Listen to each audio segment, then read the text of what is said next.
One lawmaker who outright opposes intervention at all is Congressman Grayson, a Democrat from Florida. He's a member of the House Foreign Affairs Committee. Congressman Grayson, thank you so much for joining us. Really appreciate it. Thank you. You were not invited to join this conference call in a few hours, but is there anything the administration could say at this point to convince you to support an airstrike? The administration would have to explain why this affects some vital American interest. I haven't heard any discussion of that at all. I think the only people who really want this to happen are the military-industrial complex. I just don't understand how this involves us, Americans. The British have estimated that the strike will cost Americans billions of dollars, with a B. And at a time when the budgets are so tight and we're cutting veterans' benefits, we're cutting education, and we're cutting health care, why are we spending billions of dollars? I don't know where we get this odd notion that every time we see something bad happen in the world, we should bomb it. You bring up the issue of national interest here, vital national interest. The president on PBS was talking about the U.S. interest here. I think we have some sound of exactly what the president said. Let's listen. You are not only breaking international norms and standards of decency, but you're also creating a situation where U.S. national interests are affected, and that needs to stop. So in your opinion, Congressman, is the president wrong that a chemical attack on the people in Syria does not threaten U.S. national interests? If that's what he's saying, and it's not clear to me that that's what that meant, but if that's what he's saying, yes, he's wrong. I don't see how this tragedy, it's a tragedy, affects U.S. national interests.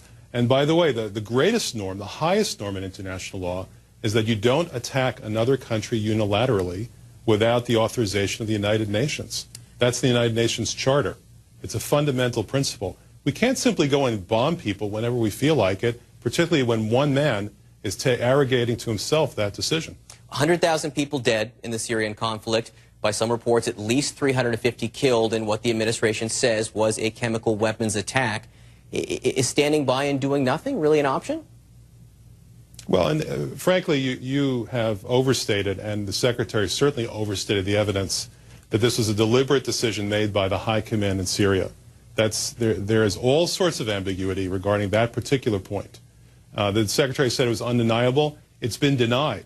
And in fact, the Syrian government has said, A, they didn't do it, B, they would never do it, C, they never will do it, and D, they've invited in UN inspectors to prove that. So to say that it's undeniable is flatly false. In any case, even if we had undeniable evidence, the fact is it's simply not our responsibility. Sometimes everyone needs to learn the principle, mind your own business. No, to be clear, is the administration saying that the evidence is undeniable of a chemical attack? Based on what you have seen, I guess in the media right now and anything else you may have seen in your congressional office, you are not convinced that the Syrian regime was behind a chemical attack in Syria? First of all, it's not even clear it was a chemical attack. If it was a chemical attack, then the residue that was left on the clothing of victims would have poisoned other people. That hasn't happened. Secondly, it could easily have been the rebels who did it, or some disaffected parts of the Syrian military. Third, even if it was a chemical attack, and even if it was the military doing it, there's no evidence that it was a deliberate decision on the part of the leadership in Syria. And I don't like sitting here and sounding like I'm some kind of apologist for a dictator, but the fact is that if you're going to go ahead and say it's undeniable that there's clear evidence, that's the way it ought to be. The British actually have put out a report saying that it's not undeniable, and the evidence is quite unclear. But you are unsatisfied that it is safe to say with what you have been given or what is being laid out by President Obama's administration. A Democrat, by the way. I think the administration is giving only one side of the story. And if the UN, it's a hypothetical, but if the UN inspectors do come back, and we should learn by Saturday what information they found, if they come back and say that it was a chemical attack in this town, and they think it is tied to the Assad administration, would that satisfy you? By ourselves, no. We are not the world's policeman. That is not our responsibility. If the United Nations decides to authorize members, including the United States, to do something about it, then that is a bridge we can cross at that point. But just because the United Nations inspectors would come back and say chemical weapons were used without even identifying whether there was a high command decision on that specific subject or even who did it, no, that doesn't satisfy me at all.